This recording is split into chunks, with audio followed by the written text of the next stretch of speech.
Hello friends, ഇന്നത്തെ ഒരു ചെറിയ ലഞ്ചിൻ്റെ വീഡിയോ ആണ്. അപ്പോൾ നമുക്ക് ആദ്യം തന്നെ മീൻകറി ഉണ്ടാക്കാം. അതിന് വേണ്ടിയിട്ട് ചട്ടി ചൂടായപ്പോഴത്തേനും നമ്മൾ എണ്ണ ഒഴിച്ച് കടുക് പൊട്ടിച്ച് ഇഞ്ചി, വെളുത്തുള്ളി, ചുവന്നുള്ളി, കരിവേപ്പില എല്ലാം കൂടി ഇട്ട് നന്നായിട്ട് മൂപ്പിച്ചെടുക്കുന്നുണ്ട്.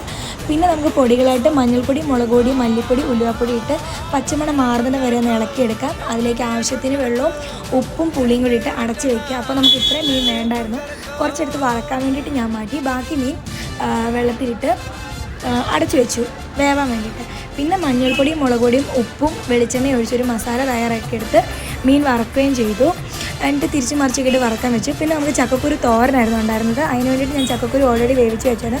പിന്നെ എണ്ണ ഒഴിച്ച് കടുക് പൊട്ടിച്ച് മുളകും സവാളയും പച്ചമുളകും കരിവേപ്പിലയും കൂടി ഇട്ട് അതിലേക്ക് കുറച്ച് ഉപ്പും മുളക് പൊടിയും തേങ്ങയും കൂടി ഇട്ട് പിന്നെ നമ്മുടെ ചക്കക്കുരും ഇട്ട് തല്ലി കൊത്തി വെച്ചു. അപ്പോൾ നമ്മുടെ മീൻ വറുത്തതും റെഡിയായി, ചക്കക്കുരു തോരനും റെഡിയായി, മീൻകറിയും റെഡിയായി, പിന്നെ മുളകൊക്കെ ഉണ്ടായിരുന്നു. അപ്പോൾ ഇത്രയായിരുന്നു നമ്മുടെ ലഞ്ച്. നിങ്ങൾക്ക്